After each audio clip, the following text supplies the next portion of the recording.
C'est bon, je suis entendu? Alors moi, je suis sans filet, sans planche, sans rien. Quand QOSat est sorti, j'ai voulu faire des essais. Donc j'ai pris un petit peu les fonds de tiroir. Du coup, j'avais un petit synthétiseur que beaucoup utilisent. Je m'en rappelle plus de la référence, Analog Device, le petit synthétiseur qui va bien jusqu'à 4 Go.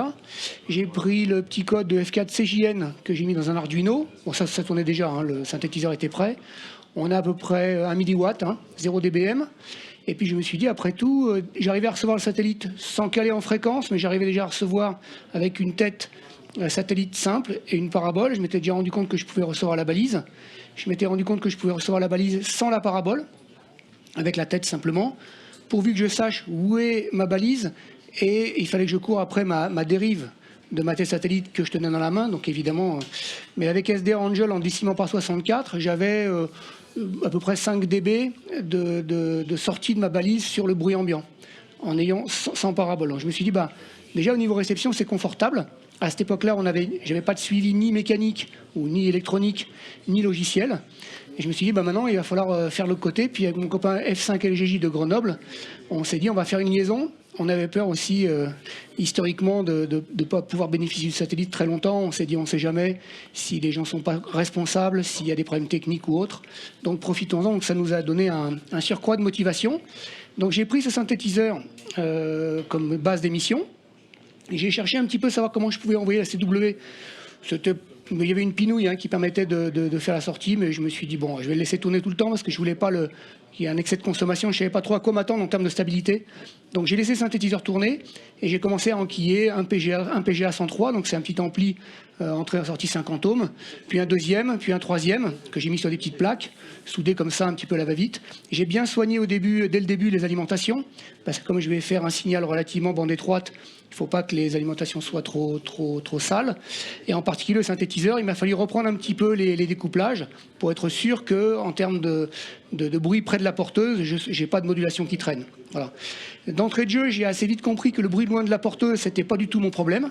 J'ai vu des discussions très intéressantes sur les listes hyper où on chassait les dB très très profonds. Mais quand j'ai vu le niveau de signal qui ressortait du bruit quand je recevais à l'autre bout, je me suis dit, bon, j'ai pas de voisins qui font des hyper dans les canaux voisins à l'émission. Alors attention à l'émission, il faut quand même être conscient de ce qu'on envoie. Mais je me suis dit, une fois que mon signal est parti, si j'embête pas mes voisins, j'ai un voisin F5CAU qui est hyperiste à côté de chez moi, c'est mon plus proche radioamateur. Donc il faut quand même que je fasse gaffe aux émissions qui partent de chez moi, parce que lui fait des hyper aussi, en général pas de chez lui. Donc voilà, synthétiseur donc bien soigné au niveau de l'alimentation. Reprenez, vous trouvez des descriptions. Les alimes, c'est vraiment ce qui va jouer près de la porteuse. Donc remettez un petit peu de capacité de filtrage, regardez bien un petit peu comment c'est fait. Mettez pas directement un DC-DC en alimentation. Mettez un DC-DC qui descend la tension près de votre alimentation pour ensuite mettre un régulateur linéaire qui permettra d'absorber les bruits résiduels. Découplez bien. Le synthé donc, était déjà très propre à l'écoute en BLU sur un récepteur local en ayant fait la conversion. Et puis un PGA, 2 PGA, 3 PGA, je ne sais plus si j'en ai 3 ou 4 en cascade. J'ai mis une antenne que j'avais du temps où on avait fait des essais en Hamnet, une antenne panneau vendue pour une petite vingtaine de dB de gain. Je ne sais pas s'il y en a autant, mais enfin, en tout cas, ça a été relativement facile de retrouver mon signal. Au début, donc, j'avais pas de stabilisation de fréquence. J'utilisais juste le cristal du petit synthétiseur, soit le grec, qui est assez connu, soit les chinois, qui sont de même construction à partir du chip de départ. Pas toujours aussi bien soignés l'un et l'autre, mais bon, en les resoignant, on arrive à avoir des bonnes synthèses. Et donc, évidemment, stabilité en fréquence. Mon copain de Grenoble passait mon temps à me chercher. Lui, c'était pareil de son côté. Donc après, ça a juste fini qu'un copain m'a passé un TCXO 10 mégas. J'ai fait un remplacement, j'ai dessoudé je crois qu'il y avait un petit cavalier qui était prévu. J'ai rentré l'oscillateur et là, impeccable. Alors j'avais un pad de plusieurs kilos, donc c'était pas très pratique, mais on avait le même synthétiseur, donc c'était pas mal, on était sur la même fréquence. Et on a pu faire donc un contact avec peut-être entre 40 et 60 milliwatts d'énergie sur une antenne à gain. Et l'antenne, pareil, l'orientation était assez souple, c'est pas des antennes très pointues. Voilà, donc c'est mon sujet. Je voulais le présenter, vous dire. Alors, je suis à l'opposé de la solution de Christian, c'est ça, ton prénom? En termes de mise en œuvre, hein, on n'est pas tous dans la même cours. Lui peut évidemment, bien sûr, grâce au RDR et SDR, et moi j'aime bien ça, j'ai fait le stage là, il y a 2 semaines, c'est passionnant. Par contre, voilà, pour faire la CW, on peut aussi prendre des moyens extrêmement simples, très modestes, et puis une petite clé, même pas une clé, oui, c'est une clé, et puis un petit décodeur, un petit convertisseur satellite, et vous pouvez vous faire très très plaisir. Voilà. Après, donc, les logiciels permettent de recaler votre réception. Donc, soignez bien l'émission au niveau de votre stabilité. Donc, ça, il faut quand même à un moment donné avoir un TCXO si vous n'avez pas de moyens de correction. Mais au niveau de la réception, une petite clé RTL SDR, vous avez votre spectre, vous retrouvez votre signal. C'est un vrai plaisir avec des moyens extrêmement simples et très peu d'investissement. Si vous avez des questions ou des choses à aborder, voilà ma petite expérience. Ah oui, bonne question. La manipulation, du coup, au début, je me suis torturé l'esprit. Je me suis dit, je vais envoyer un petit code avec mon Arduino. Est-ce que j'ai le temps d'envoyer le code assez rapidement pour que ça ne s'entende pas à l'autre bout? Puis en fait, j'ai fait très très simple. J'ai juste modulé le PA le PA ou les 2 PA de sortie. Enfin, le PA. Voilà. Tu mets les PA on ou off? On ou off. Voilà. Ah, brutal. Directement sur la lime. Voilà. Et en fait, la commutation, elle se voit pas puisque tu as peut-être tellement peu d'énergie qui sort du satellite qu'en fait, tu as peut-être effectivement du bruit de commutation, mais il va être en bas. Donc, si je te le dis pas, vu d'avion, tu sais pas. Pas vu, pas pris. Non. Ah bah non, parce que quand je coupe les 2 amplis de mémoire, c'est les 2 amplis de sortie. Il y a plus, enfin des amplis, c'est même, oui, des amplis, mais voilà, les deux drivers, quoi. Pré-driver. Je ne sais pas si tu t'es présenté, mais... Pardon, F5 SFU. Alexandre, désolé, j'ai oublié. Foxtrot 5, Sierra Foxtrot Uniforme. J'habite dans la région de Nice et je suis président du club F6 KHK. Et donc demain, on aura un sujet que je présente à la place d'Olivier de l'université qui n'a pas pu venir sur le satellite Nice Cube, un projet qui a déjà 1 an d'existence et sur lequel on est en train de collaborer avec l'AMSAT. Voilà. Gérald, HBI? Ah, évidemment. Évidemment, on est souvent fou. Ah, très bien. Gérald, F6 HBI, tout le temps fourré en SOTA, membre du club, membre des 2 clubs, très sympa. On s'entend super bien. Oh oui, bah, Gérald, c'est un... Marc? J'entends pas bien. Comment il s'appelle? Et son indicatif? Urgentiste, j'en ai pas en tête, là.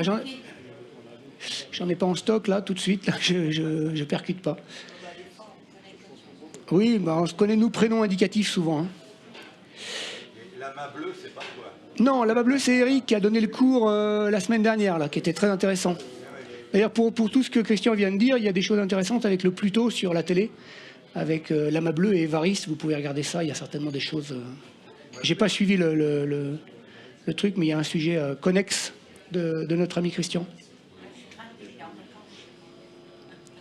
Moi, je m'étais fait représenter au stage SDR par mon fils Johan, que tu as dû croiser. Oui, mais j'arrive pas à mettre de visage, j'ai pas une très très bonne mémoire, mais oui, Johan, ça me dit quelque chose.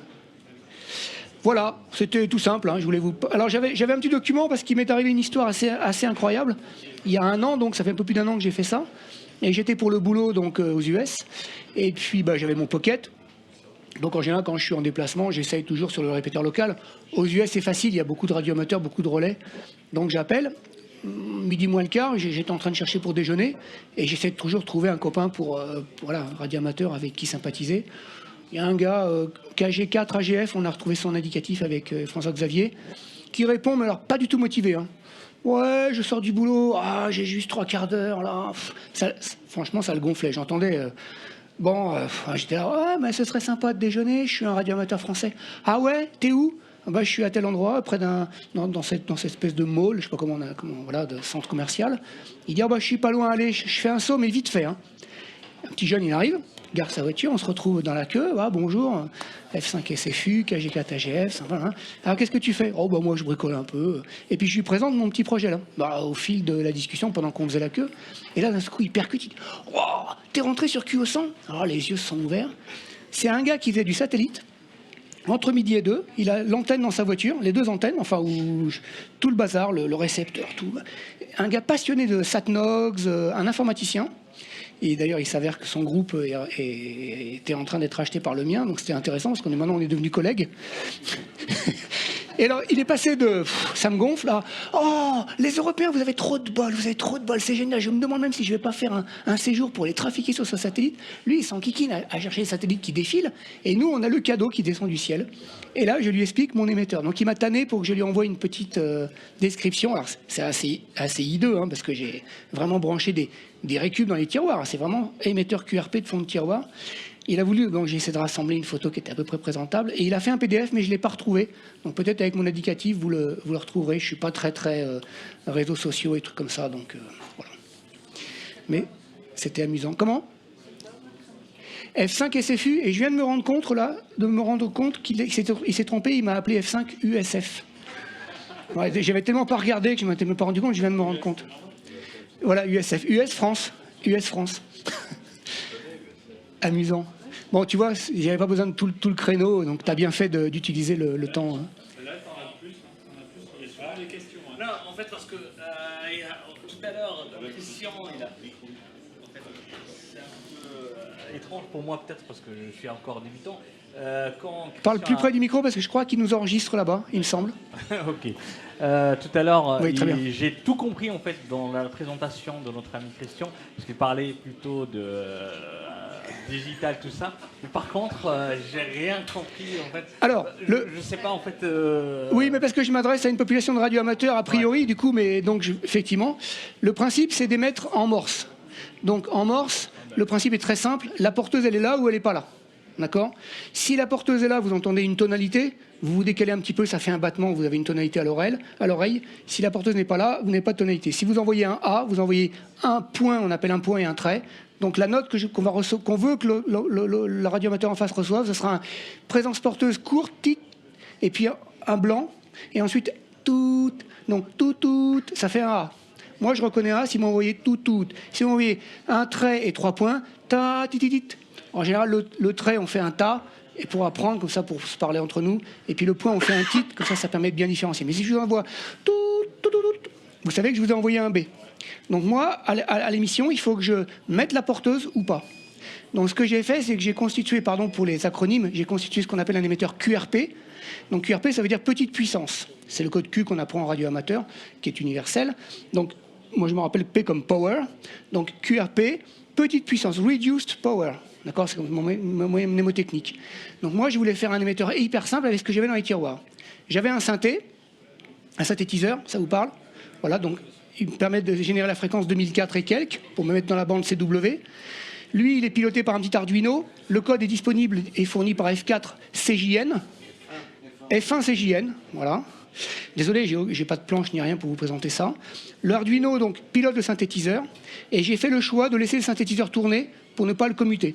Parce que je voulais pas faire d'informatique, je voulais pas faire de code. Donc j'ai une porteuse continue à ma disposition sur la fréquence désirée. Si je mets une chaîne d'amplification, et j'ai ajouté des petits amplis au fur et à mesure jusqu'à avoir un niveau convenable à l'antenne pour que le satellite me reçoive, j'ai une porteuse pure. Mais du coup, légalement, ce n'était pas prévu. Et donc il fallait dès le départ que j'ai une modulation. Donc en fait, je ne l'ai pas dit, mais j'ai mis un petit Arduino à côté qui a piloté en mode balise et qui a envoyé appel. Donc en morse, c'est CQ, 2, F5 SFU, test. Ça veut dire que je suis en test, donc si je ne vous réponds pas, vous inquiétez pas, c'est une petite balise. Ça m'a permis, moi, déjà de vérifier si je rentrais dans le satellite, et tous mes essais d'amplification ont été faits avec mon indicatif dès le départ. J'ai pas joué au jeu de j'envoie des trucs où je me promène et on ne sait pas qui je suis et je suis pas légal. Il y en a qui s'amusent à ça. Si un jour ils se font attraper, ils en assumeront les conséquences. Moi, je suis radioamateur, ça fait 30 ans, ou pas loin, donc je sais ce que c'est qu'un indicatif et je l'utilise à bon escient. C'est une ressource qui est très intéressante pour nous, on a un cadre légal, et donc je me place jamais en dehors de ce cadre-là, surtout quand on est à l'international. J'ai pas du tout envie de montrer que des Français font les pingouins, quoi. Donc CQ de F5 SFU en morse, et la question qui m'a été posée, c'est comment tu commutes ta modulation ? Eh bien, j'ai choisi d'allumer ou pas l'alimentation des derniers amplis. D'accord ? Quand l'ampli n'est pas alimenté, l'atténuation est suffisante pour que le signal ne passe pas et n'aille pas à l'antenne. Est-ce que j'ai pu répondre à vos questions ? Maintenant, c'est un petit peu plus... Ok. Un diagramme aurait été pratique, voilà, mais je n'avais pas prévu. Je vous en prie.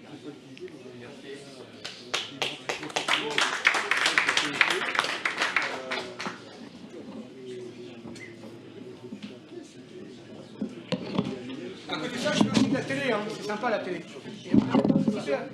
On avait participé avec Évariste, on était un groupe de 5, ça, on a 2 minutes. La télévision d'amateurs, on a participé avec Évariste et son papa, un peu moins son papa, mais surtout Évariste. On était un groupe au tout début. Moi, j'ai commencé tout seul à présenter ce qu'on pouvait faire en numérique au salon, aux réunions qu'on faisait de télévision dans le sud de la France. On a un très beau réseau analogique. Et au début, les anciens m'ont dit non, le numérique, c'est trop compliqué, ça ne nous intéresse pas. On préfère continuer à faire notre chose analogique. Moi, je suis de formation ingénieur analogique à la base. Donc moi, le numérique, j'y suis venu professionnellement, mais ce n'est pas non plus ma tasse de thé. C'est pour ça que je suis assez distant avec tout ça. Je me renseigne, mais j'aime bien la radio électronique. Quand on a commencé à introduire ça, on avait donc dans notre club, on avait 2 membres. On avait Edouard F4XEB qui aujourd'hui excelle avec son logiciel SDR Angel. On avait Florent, je me rappelle plus de son éducatif, un jeune radioamateur qui n'a pas beaucoup poursuivi dans le domaine. On avait Jean-François F4DAY qui s'est intéressé à la partie émission aussi. On avait F1BDB qui nous a aidés. Donc on était 5-6, mais personne ne maîtrisait la partie fabrication des transports stream. Donc Jean-François avait trouvé un petit logiciel Manzanita qui avait une version gratuite où on pouvait faire quelques minutes de vidéo. Et donc autour de ça, on a fait notre premier projet numérique français, complètement expliqué, disponible pour ceux qui s'intéressaient. Et ensuite, ça a donné lieu au développement avec les Anglais. Puis Évariste est rentré dans la danse avec son logiciel. Voilà. Donc j'ai fait le pont entre la CW et la télé numérique.